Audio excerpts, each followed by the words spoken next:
how to turn on location on Instagram. Hey everyone, welcome back to the channel. In today's video, I'll show you how to turn on location on Instagram. So now without further ado, let's get started. So here first thing first, open the Instagram app on your phone.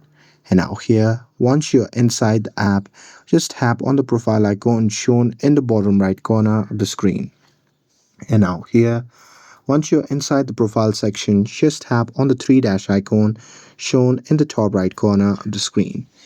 Now here, once you're inside the settings section, simply scroll down to who can see your content section, and there you'll see the option labeled as story, live and location. So simply tap on it.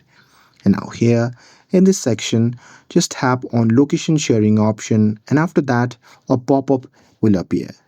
Now from here, select either friends or close friends, and here once selected, you can just tap on share location button, and with that you have successfully turned on location on Instagram.